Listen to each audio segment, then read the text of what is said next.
Assalamualaikum warahmatullahi wabarakatuh. Waalaikumsalam warahmatullahi wabarakatuh.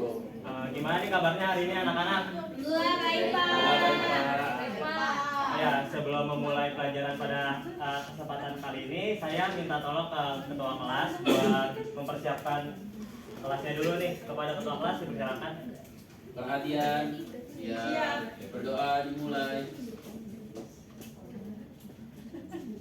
Berdoa selesai, memberi salam. Assalamualaikum warahmatullahi wabarakatuh.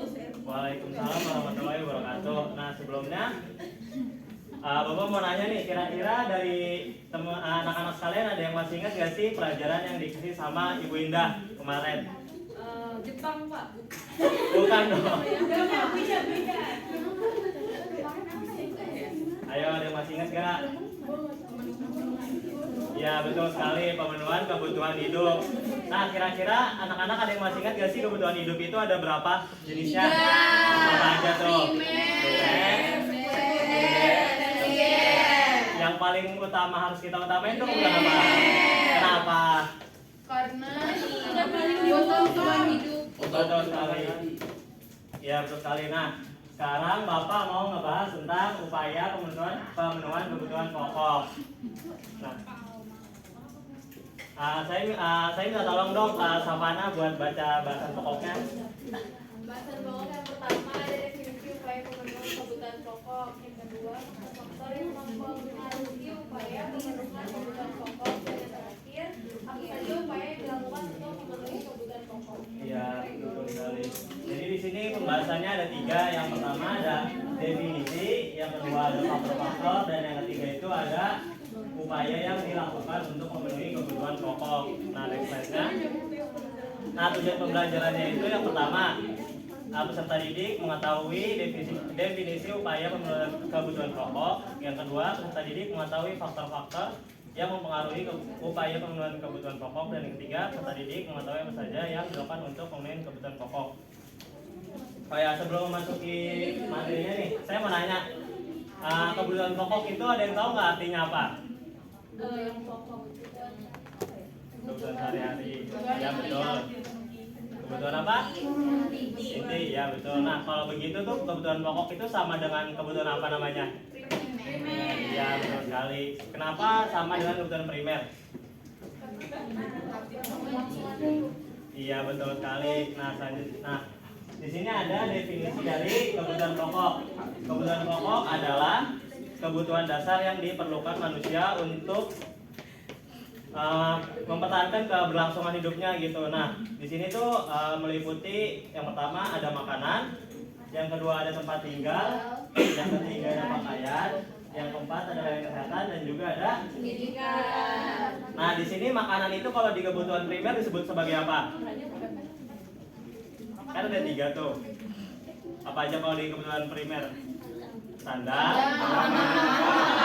Nah, kalau makanan itu apa? Makanan. Kalau tempat tinggal? Kalau pakaian? Iya, betul sekali. Nah, menurut kalian itu mengapa sih terdapat perbedaan dalam pemenuhan kebutuhan pokok setiap individunya nih? Karena tiap individu berbeda-beda. Kebutuhannya berbeda. Ya, kenapa tuh? Berdasarkan apa? Betul, ekonomi itu selain itu apa lagi? Pendidikan, ya betul. Ada lagi nggak nih? Sosial, betul. Nah, selanjutnya kita akan membahas tentang faktor-faktor yang mempengaruhi kebutuhan pokok. Yang pertama, betul yang disebutkan sama Mbak Evelyn. Yang pertama ada ekonomi. Di sini ekonomi menjadi aspek penting dalam pemenuhan kebutuhan pokok yang diperlukan oleh individu maupun kelompok keluarga. Nah, di sini kalau faktor ekonomi bisa menyebabkan kesenjangan yang menyebabkan kemungkinan tidak terpenuhnya kebutuhan pokok. Nah, di sini juga ada 3 bahasan penting lagi nih. Yang pertama dari gambar yang pertama. Kira-kira yang mendapatkan kebutuhan pokok paling baik itu yang mana? Yang uangnya banyak atau yang uangnya sedikit? Banyak. Kenapa alasannya? Karena dia semakin banyak gajinya, semakin banyak kebutuhannya. Iya, betul sekali. Sedangkan kalau yang gajinya sedikit itu Pas-pasan. pas-pasan, betul sekali. Nah, ini disebut sebagai perbedaan pendapatan gitu. Nah, di di mana orang yang memiliki gaji lebih besar itu cenderung memiliki kayak kesejahteraan hidupnya itu lebih baik gitu. Sedangkan yang gajinya menengah ke bawah itu agak kesulitan untuk memenuhi kebutuhan hidupnya. Nah selanjutnya itu ada yang tahu nggak ini gambar apa? Kurva apa? Nah di sini kurva ekonomi. Nah kalau kalau yang gambarnya warna merah ini apa? Kenapa ini? Kalau turun tandanya keadaan ekonominya lagi buruk. Sedangkan kalau yang warnanya hijau ini apa? Naik. Kalau naik itu berarti keadaan ekonominya lagi bagus. Nah kan di sini ada titik tengahnya nih. Kalau dari tiba-tiba turun ke naik itu tandanya ada ketidakstabilan yang menyebabkan kebutuhan pokok itu bisa beragam gitu. Jadi nggak semuanya bisa sama. Nah yang tren itu ada pengangguran yang di Indonesia. Nah di Indonesia sendiri ada pengangguran sebanyak ada berapa tuh di tulisannya? 8,75 juta. Iya betul sekali. Sedangkan kalau yang dari lulusan SMP nih sama kayak kalian tuh ada berapa sih? 6,97 juta. 6,97 atau yang ini? Nggak kelihatan Pak. Oh. Nah di situ berapa? Ferry? Nanti Pak. 5,87. Ya 5,87. Nah hal ini tuh memprihatinkan ya di Indonesia sendiri karena banyak banget nih pengangguran yang disebabkan karena keterbatasan lapangan pekerjaan. Nah oleh karena itu Bapak harap nih kalian sebagai generasi muda gitu yang bakal memimpin negara ini bisa mendapatkan pendidikan yang lebih layak dan juga lebih baik sehingga bisa membuka lapangan pekerjaan bagi orang lain gitu. Nah selanjutnya itu ada faktor sosial dan budaya. Ada yang mau bantu Bapak bacain nggak? Apa sih faktor sosial dan budaya? Buat Afti boleh? Yang ini. Iya, yang normal. Oke. Norma, nilai dan struktur sosial dalam masyarakat juga mempengaruhi pemenuhan kebutuhan pokok. Nah betul sekali. Nah kira-kira kenapa sih faktor sosial itu bisa mempengaruhi kebutuhan pokok setiap individu gitu? Adanya gaya hidup. Ya, selain itu? Keinginan. Ya. Nah kalau dari posternya ini tuh apa nih bacanya? Ada gender. Ya, nah salah satu pembahasan penting dari faktor sosial dan budaya itu karena ada perbedaan gender gitu yang menyebabkan perbedaan kebutuhan pokok. Nah kira-kira di Indonesia kan gender ada dua nih. Menurut kalian yang sering kalian dengar gitu?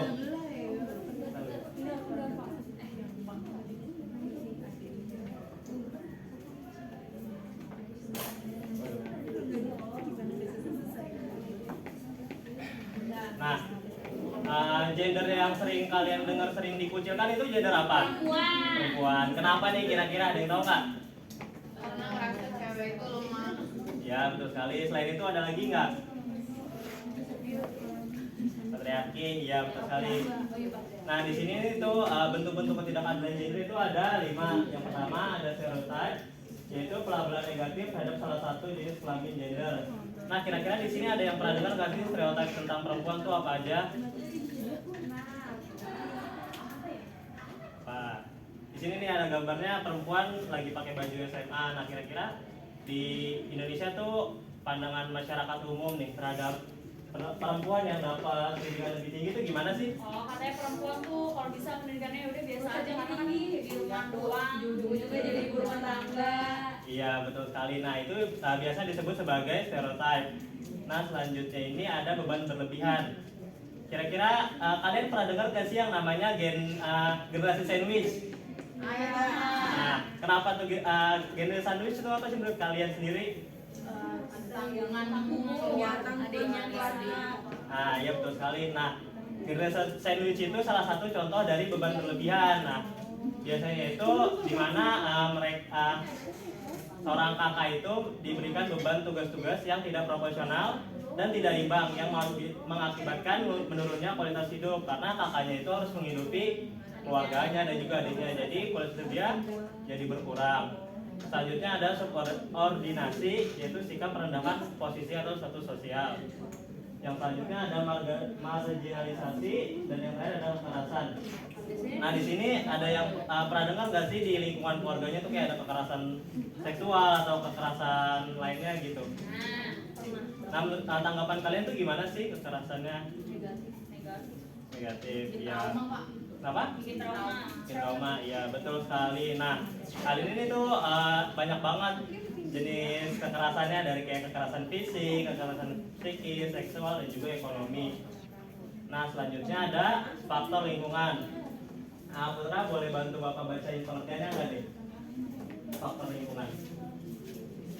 Ketersediaan sumber daya alam dalam geografis dan kondisi lingkungan juga memainkan peran dalam pemenuhan kebutuhan pokok. Ya, terima kasih Putra. Nah, faktor lingkungan ini juga menjadi salah satu faktor yang mempengaruhi perbedaan nih dalam pemenuhan kebutuhan pokok. Contohnya studi kasus. Nah, menurut kalian orang-orang yang ada di Indonesia gitu secara keseluruhan kayak punya akses yang baik gak sama kayak kita yang ada di Pulau Jawa gitu? Kenapa enggak? Selain di daerah Jawa itu, kira-kira ada daerah lain gak sih yang aksesnya itu sebaik yang ada di daerah Jawa? Papua. Iya. Kenapa tuh kira-kira belum nggak merata gitu? Pembangunannya sulit. Pembangunannya sulit, betul. Selain itu ada lagi nggak? Korupsi. Ya betul, korupsi, betul. Wilayah terbatas. Kenapa? Akses wilayah terbatas. Ya, akses wilayah terbatas. Nah, di sini ada studi kasus nih, di mana terdapat wilayah 3T dan juga terutama kayak di wilayah-wilayah yang sulit terjangkau dan juga akses mobilitas yang terbatas mengakibatkan pembangunan yang tidak merata. Hal ini menyebabkan wilayah-wilayah di pedalaman bahkan di Pulau Papua masih jauh dari kata pemenuhan kebutuhan pokok karena kesulitan dalam mengakses sandang, pangan, pakan, dan juga layanan kesehatan. Nah kan dari tadi kita ngebahas tentang kebutuhan pokok secara general nih. Nah kira-kira sebagai manusia gitu kita gimana sih upaya yang kita bisa lakukan buat mendapatkan kebutuhan pokok nih? Rasa boleh kira-kira upaya apa yang bisa kita lakukan sebagai untuk memenuhi kebutuhan pokok? Kerja, ya betul. Selain itu? Ya betul sekali. Nah, ya. Nah selanjutnya ini ada upaya pemenuhan kebutuhan pokok yang bisa dilakukan. Yang pertama ada program bantuan sosial dari pemerintah maupun swadaya. Kira-kira kalian ada yang pernah dengar nggak sih tentang bantuan sosial gitu? Nah, ada yang pernah dapat nggak bantuan sosial? Biasanya COVID. Ya, COVID. Nah, kemarin nih pas pemilu kira-kira ada yang pernah dapat bantuan sosial nggak? Saya nggak tahu. Bagus. Nah, program bantuan sosial dari pemerintah maupun swadaya ini tuh berupaya buat menyamaratakan gitu kebutuhan pokok yang tidak bisa diakses oleh individu yang ada di daerah-daerah tertinggal. Nah, selanjutnya ada pemberdayaan ekonomi yang diberikan kepada tiap individu. Nah, kira-kira ada yang tahu nggak sih maksud dari pemberdayaan itu sendiri? Perhatian, ya betul sekali. Nah, pemberdayaan ini sama kayak kalian nih yang mau masuk organisasi OSIS. Kan ada latihan dasarnya dulu nih LDKO. Nah, di latihan dasarnya itu kan ada kayak latihan, terus juga seminar. Nah, sama kayak pemberdayaan ekonomi yang diberikan kepada tiap individu untuk mengembangkan nih kemampuannya untuk memperbaiki ekonomi suatu individu. Nah, selanjutnya pengembangan infrastruktur secara merata. Menurut kalian kenapa sih nih pengembangan infrastruktur secara merata harus dilakukan? Mbak Indah? Agar tidak ada kesenjangan sosial, Pak. Nah selain itu Mbak Indah boleh ada pendapat nggak? Ini mengapa sih pengembangan infrastruktur secara merata wajib gitu, penting bagi Indonesia?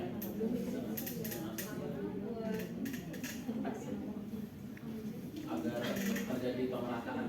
Ya terjadi pemerataan. Nah contohnya kayak di wilayah-wilayah yang di luar Pulau Jawa kan masih pembangunannya masih kurang merata ya. Di Papua, Pak, Papua. Nah ya di Papua, di Kalimantan juga. Nah itu tuh perlu ada pembangunan infrastruktur biar mereka bisa mendapatkan kayak tadi tuh yang layanan kesehatan dan juga pendidikannya dapat diakses dengan mudah. Nah, yang terakhir adalah membentuk sistem pendidikan inklusif. Kira-kira dari anak-anak ada yang tahu nggak sih pendidikan inklusif itu apa?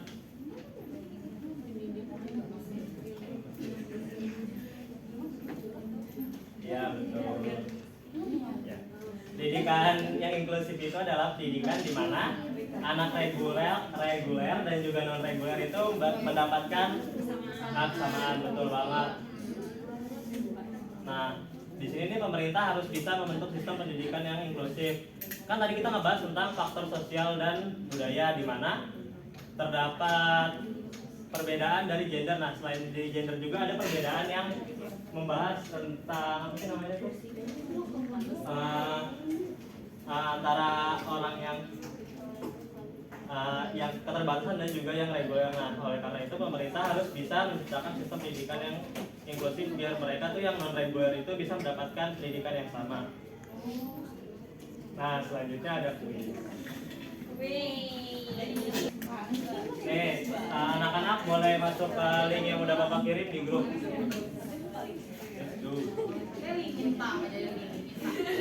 Ntar ya, nonton ini. Udah dikirim Pak? Udah Pak, udah. Oh. Ini kok nggak bisa masuk? Ayo. Ada Ada mana ini. itu kodenya? Siapa nih Jiu?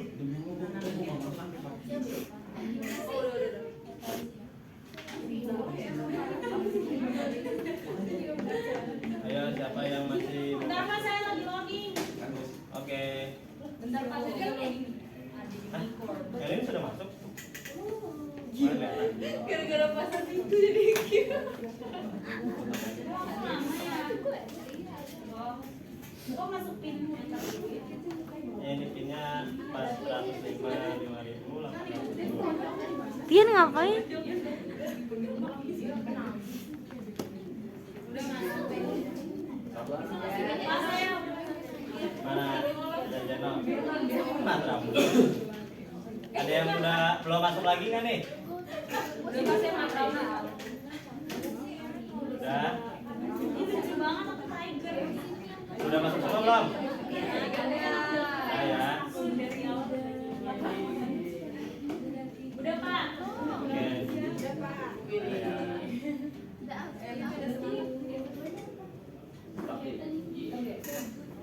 Ada 4 soal.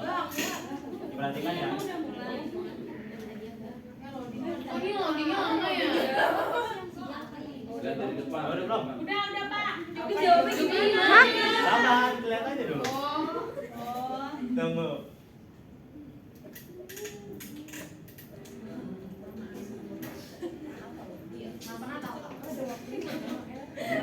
Waktunya di depan. Sinyalnya juga beda. Oh, ada waktunya. Ada waktunya tuh. Ayo, siapa yang belum jawab nih? Jawab. Nah, Ini udah sama pintar nih. Masya Allah. Wih, Mas Aziz di paling atas. Gak usah dibaca, Pak. Ini satu doang Pak. Ada 4 ya.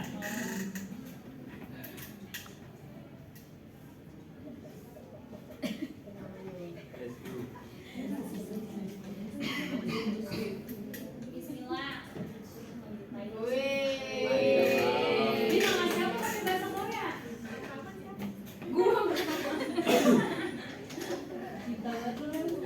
Nanami Kento mengunggulnya ini. Anjir lu Pak. Apa yang dapat pemerintah? Kan nyontek.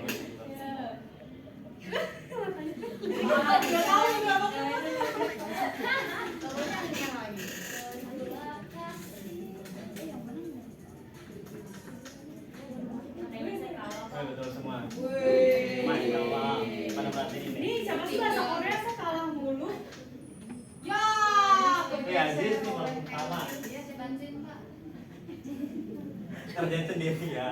Agis nih ya curang. Sabar. Peran pokok setiap individual itu berbeda-beda.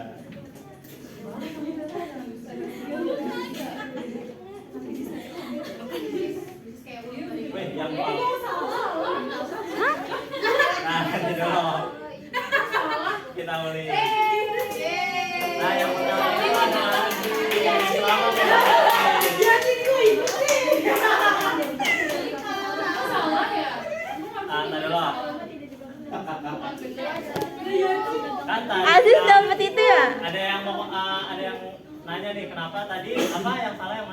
sepakat ya? Tiap orang. Kan pertanyaan itu kebutuhan pokok tiap individu kan itu berbeda atau sama? Sama. Siapa yang sama? Tunjuk tangan coba. Jawabannya apa sih? Tadi mau Jawabannya salah dong. Karena kan setiap individu itu kebutuhan pokoknya itu sama, itu kayak kebutuhan primer dari makan, terus pakaian. yang pakai Jawaban Mbak. Berarti gue yang benar. Iya. Salah, iya. Jawaban itu salah.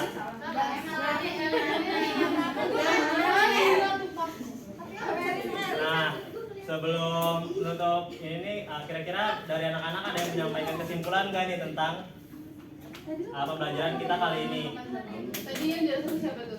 Jangan tahu atau Aziz, siapa Aziz boleh nih ketua kelas.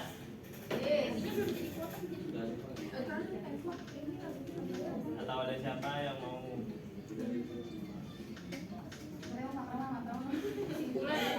Simpulan. Ini Matraman nih boleh nih yang namanya Matraman. Saya Pak boleh saya dari Matraman, saya dari Matraman Pak. Saya mau memberikan kesimpulan. Jadi menurut saya pembelajaran hari ini yang kita petik adalah sesuaikan kebutuhan ekonomi kita dengan apa yang kita beli dan kita perlukan dan kita miliki. Jangan gengsi ya. Ya, jangan terlalu gengsi. Betul sekali. Nah, karena waktunya sudah habis gitu. Betul sekali kesimpulan yang dikasih sama Mbak Elin gitu, Ellen, bahwa kebutuhan pokok itu kebutuhan yang paling mendasar dan nggak boleh kita kayak gengsi dalam memenuhi kebutuhannya. Nah, sekian pembelajaran dari saya akan tutup. Nah, besok itu nggak ada tugas ya karena ini materi terakhir. Nah, ayo besok UTS dipelajari nih ya apa saja yang udah diberikan. Selanjutnya saya serahkan kepada ketua kelas buat menutup pembelajaran pada kesempatan kali ini. Perhatian, siap, berdoa dimulai. Doa selesai, memberi salam.